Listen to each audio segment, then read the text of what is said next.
Hi! Magandang araw mga kaibigan, mga kasama, mga kababayan.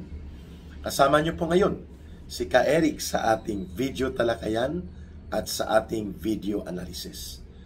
Pag-uusapan po natin at bibigyang punto itong baluktot na pahayag na ginawa ni Senator Ping Lacson na naman tungkol sa pag-describe niya na si Senator Amy Marcos sa ginawang pagbubunyag ng detalye at katotohanan hinggil po sa pagdudurog at paggamit sa iligal na droga ni Marcos Jr. ng kanyang asawang si Liza Araneta at mga anak nila at sa matagal na panahong pag-abuso sa droga na ibinunyag ni Senator Amy Marcos sa malaking rally na ginawa ng Iglesia ni Cristo with more than 700,000 people attending in audience at nakita ng buong mundo at nasaksihan sa ating buong bansa. Tinawag ni Panfilo Lacson na un-Filipino ang ginawa ni Senator Amy Marcos. Wow! Talaga, ang pagsasabi ng katotohanan, even to the point na isasakripisyo mo ang dangal ng pamilya para ipagtanggol ang mamamayan at ang buong bayan at buong bansa. Un-Filipino?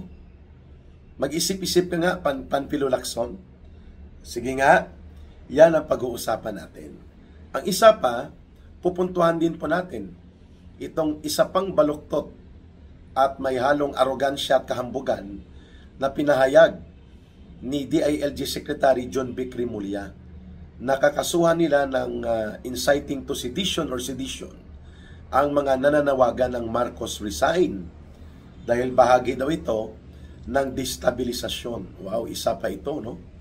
Itong lutang sa kanyang sariling likhang katang-isip na realidad as if ang gobyernong ito ni Marcos na pinagtatanggol nila ni Boyeng Rimulya na kapatid niya at ni Ping Lacson at ng kagayang mga asong ulol ni Marcos na si Aling Claire Marites Castro, yung pambansang tagapagtahol, at itong si Larry Bobogadon as if ang gobyerno ay matino at hindi gumagawa ng pandarambong malawakang pangungurakot at pati na ang pagdudurog ni Marcos Jr. Wow! So ang manawagan pala para sa karapatan ng mamamayan sa mapayapang pamamaraan, tinatawag ng gobyerno ni Marcos kagaya ng baluktot na kaisipan ni John B. Rimulya na isang seditious act or inciting to sedition. Yan, bibigyan po natin ng pagpupunto. Unahin po natin itong kay Ping Lacson, no? Ang un-Filipino comment niya. The way he described the revelations of Senator Amy Marcos. Ang un-Filipino po ay yung kumukontra ka sa interes ng mga Pilipino. Ginagawan mo ng masama at inaabuso mo ang karapatan at kabutihan para sa mamamayang Pilipino. For example, nagnanakaw ka ng kaban ng bayan, pinapapatay mo ang mga magsasaka, magbubukid, manggagawang bukid, pinapayagan mong patagin at minahin ang kabundukan para mabaha at sila po ay lunurin sa baha. Ninanakaw mong buwis ng bayan imbis na magpatayo ng paaralan, bumili ng gamot, magpatayo ng ospital, kalsadang matino at maayos na mga proyekto para sa ikabubuti ng mga mamamayan, ginagawa mong ghost projects. Yan ang un-Filipino. Yan ang ipinagtatanggol ni Ping Lacson. So sino ang un-Filipino? Yung pagnanakaw ng mas mahigit trilyon pesos na pondo sa kaban ng bayan. Acknowledge yan ni Ping Lacson, kinikilala niya yan. In fact, nagpatutoy bibo pa siya ng panahon ng kampanya noong 2025 May elections.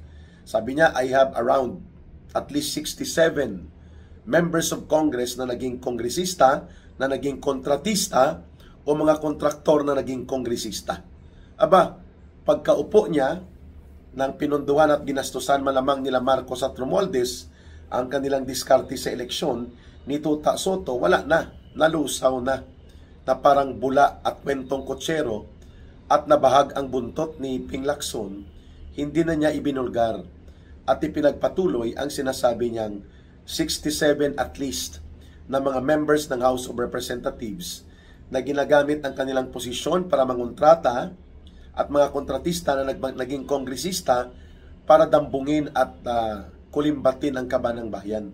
Umurong ang dila, umurong ang bayag ni Ping Lacson. No? Wala na. Alam na natin kung anong dahilan yun. Siyempre, money talks na yun. Ibig sabihin, wala na. Yung mga style na ganyan, yan po ang un-Filipino. Yung nagnanakaw ka sa kaban ng bayan, dinodurubo mo ang buwis ng mamamayan, ginagawa mong ghost projects, exactly the way Marcos and Romualdez and their gang of criminal, corrupt, and plundering officials na pinoprotektahan ni Ping Lacson at ng mga kabalahibo niya like Tuta Soto sa Senado, yun po sila ang mga un-Filipino. But for Imee Marcos to sacrifice the integrity and the dignity and the name of their family by pointing out to her brother as severely abusing illegal drugs, using drugs as if it is a daily dose of medicine, thereby affecting the mental health and mental capacity of Marcos Jr. to act properly and correctly as president. Ang pagbubunyag na yan ay may kaakibat po na pagsasakripisyo sa bahagi ni Senator Imee Marcos. At yan po ay hindi madaling gawin. Yan po ay mabigat sa kanyang kalooban. And that is not un-Filipino. That is a sacrifice. Sapagkat nakikita po ni Senator Imee Marcos na siya lamang po ang makakagawa nito, that will have credibility and that will not make any more questionable ideas or concept kung bakit niya ginawa yon.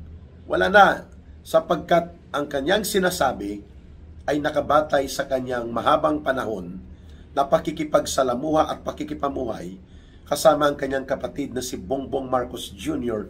long before they were into actual politics. Nung mga kabataan pa nila, problema na si Bongbong Marcos Jr. sa kanyang pagiging durugista. At nagtuloy-tuloy ito at malala pa nung kasama niya na ang asawa niya na si Lisa Araneta. Telling the truth in order to protect the interests of the nation, the security of the people, the public safety, as well as the national stability and security of the country, para mapigilan po ang pananatili ng isang drug addict na presidente kahit ito ay kapatid mo. That is not un-Filipino. That is very Filipino. At dapat ma-realize po yan ni Ping Lacson. Sa sobrang pagiging sipsip at malamang pagkasilaw sa pera, itong si Ping Lacson ay nagiging baluktot at makitid ang kanyang mga pag-iisip. Mantakin mo, sasabihin niya na pinagkaisahan si Marcos ng kanyang executive secretary, ng kanyang budget secretary, at ng mga ilang undersecretaries na bumuo ng parang sariling mini criminal syndicate para durubuhin at dambungin ang kaban ng bayan without the knowledge of the president. Who would believe that? A fairy tale. Kwentong Cinderella po yan. Kwentong Snow White and the Seven Dwarf. Yun po ang naging antas ng pag-iisip at style ng mga diskarte sa mga ginagawang pahayag ni Ping Lacson. Kawawa po, no? Yung tao pala nagiging bobo at ginagawang bobo ang kanyang sarili, masunod lamang ang layaw at luho sa poder at pera. Kahit pa nabulok na ang iyong ipinagtatanggol, sasabihin mong ito ay magandang maganda. Ganyan po ang kwentong bulang kristal ni Ping Lacson. So ang un-Filipino po ay hindi si Senator Imee Marcos.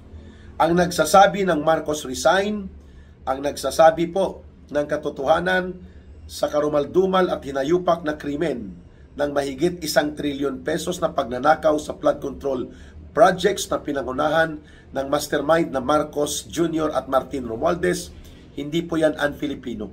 Ang pagsasabi na dapat umalis na si Marcos dahil drug addict ito, hindi ito pwede sa batas, delikado ito sa pangsiguridad na antas ng ating bansa, at sa kaligtasan ng buong mamamayan, hindi po yan un-Filipino. Yan ay very Filipino. Ang un-Filipino, ang katulad ni Ping Lacson, ang katulad ng mga kawatan at magnanakaw ng mga politiko, ang katulad ni Ping Lacson at ni Tuta Soto, ni Larry Bubugadon, ni Aling Claire Marites Castro, at syempre, kagaya nila Bongbong Marcos Jr. at even pati ni Martin Romualdez. Yung interes po nila ay interes pang sarili. Ginamit nila ang poder at kapangyarihan sa gobyerno para magnakaw at panatilihing mahirap at lugmok sa kumunoy ng paghihirap at kagutuman ang milyong-milyong Pilipino. That is un-Filipino. May isa pa ngang nagsabi, no, na ang mind frame na mayroon po si Ping Lacson ay parang isang Gestapo. Yung mga secret special police ni Hitler na talagang ultra-fascist. Pag sinabing ultra-fascist, yung kaisipan mo na kahit gamitin mo ang karahasan at bulok na pamamaraan ng isang bayolenteng estado at mapanupil na mga uri ng kautakan at isip, lamang supilin ang taong bayan na gusto ng mga reforma at pagbabago at gusto mong ipinatili ang isang nabubulok na sistema, ang tawag po dyan, fascist. Yan. May nagsasabi po na si Lacson ay isang ultra-fascist, ang kanyang daloy ng kaisipan, the way exactly, ganyan din ang mind frame most likely, na bit-bit ni parang Gestapo ni Marcos o special police during the Nazi Germany style ng mga pahayag ni John Vic Rimulya. Yan ang mga un-Filipino. Kaya tayo po ay saludo ang mamamayang Pilipino. Kinikilala natin bagamat huli na, naging presidente na si Marcos Jr., subalit kailangan pa rin ang pagbubunyag na ito.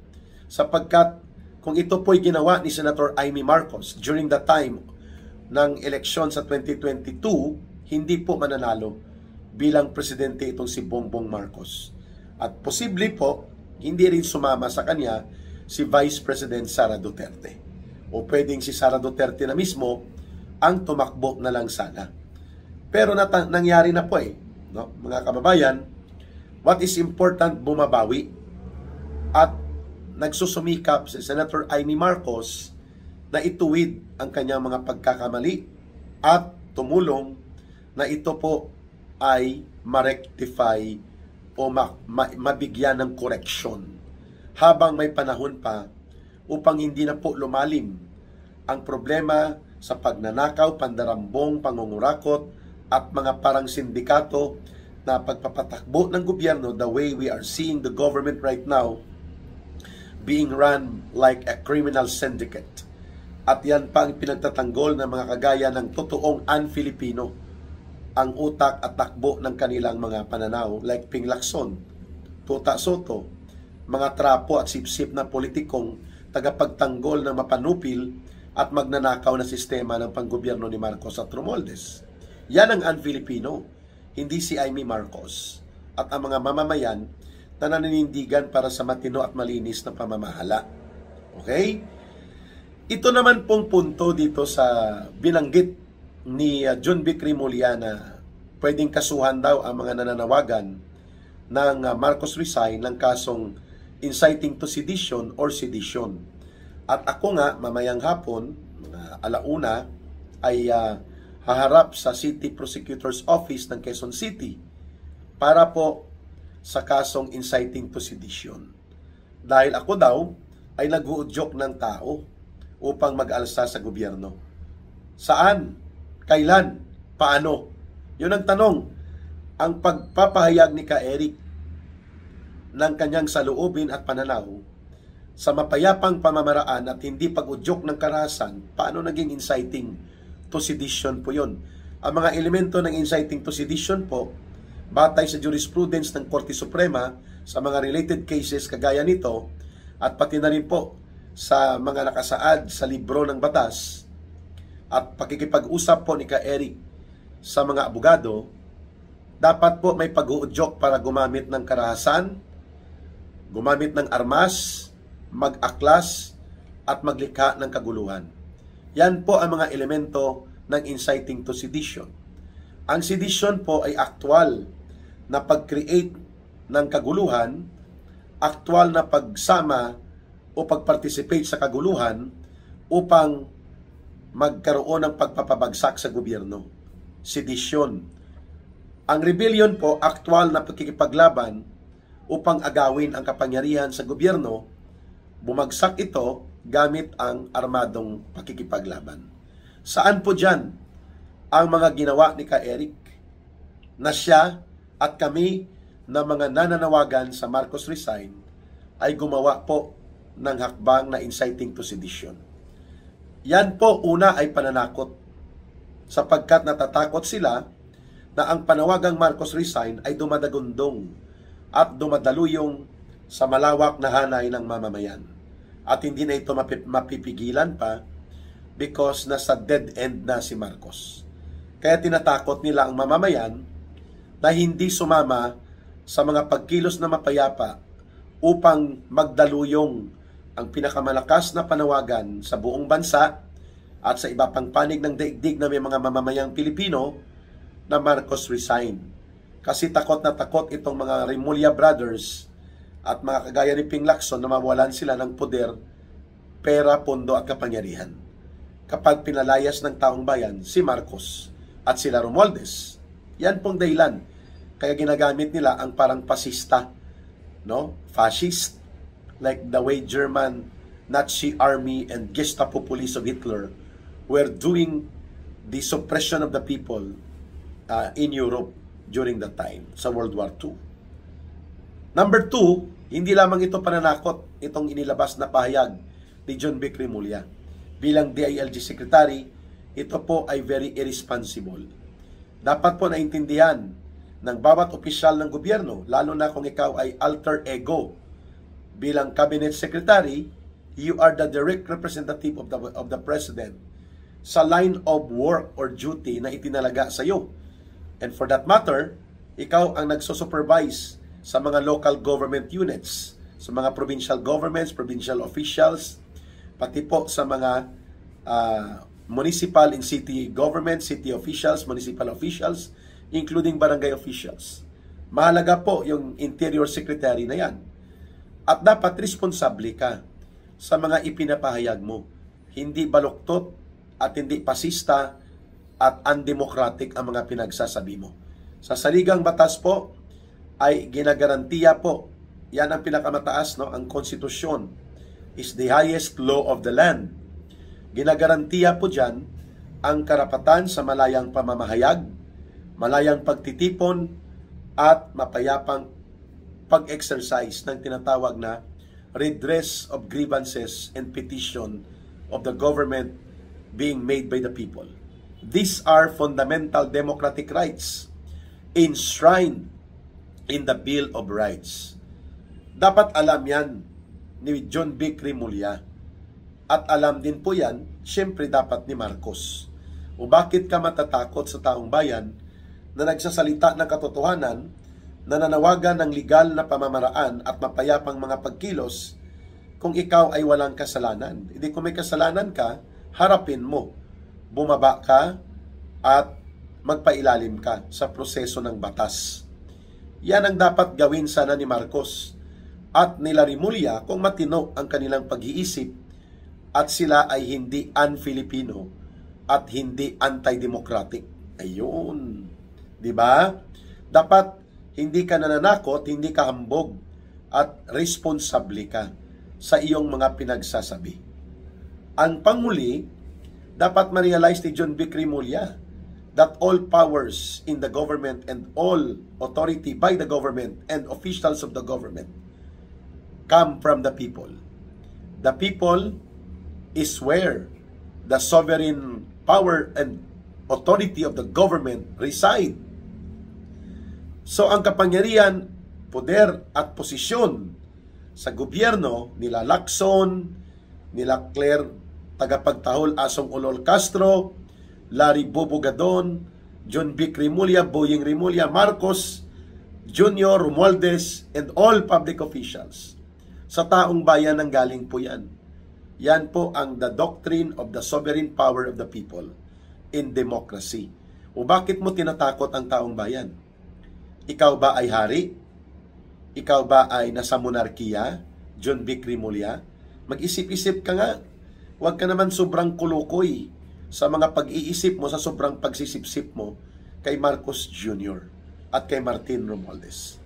Nakakalimutan mo yata na hinihiram nyo lang, pati ikaw at ang kapatid mo, ang inyong poder at kapangyarihan sa taong bayan. Because you are only temporary in government. But the sovereign power of the people, enshrined by history, by constitution, and by the foundation of democracy ng ating lipunan, yan po ay mas mataas kaysa sa inyo. Alalahanin niyo po yan, Ginoong John B. Crimolia. Kaya mga kababayan, yan po ang pinuntuhan natin. The power of the people is sovereign and supreme than the power of the military, than the power of any public official. Sapagkat ang pundasyon ng demokrasya ay ang kabutihan, karapatan, at ang partisipasyon ng mamamayan sa buong proseso ng lipunan at ng gobyerno. Kaya may demokrasya. Demos Kratos. Rule of the majority of the people on the basis of the sovereign interest of the nation and of the majority of the people, na mayroon po silang delegated power to a representative government known as republic. Yan ang doktrina. Hindi po kayo ang nangingibabaw sa taong bayan. Kayo po ay naglilingkod dapat sa taong bayan. Ping Lacson, in John B. Crimolia, huwag nyo nang ipagtanggol ang kontra mamamayang Pilipino at parang kriminal na sindikatong gobyerno na pinamumunuan ni Marcos at ni Romualdez. Sumama kayo sa taong bayan. That is the right thing to do. And that is your duty to protect and defend the sovereign will and sovereign interest of the people, and to stand by the people for the interest of the republic, not for your own interest of political vested interest na makipot at makitid. Be with the side of the people and be with the side of history.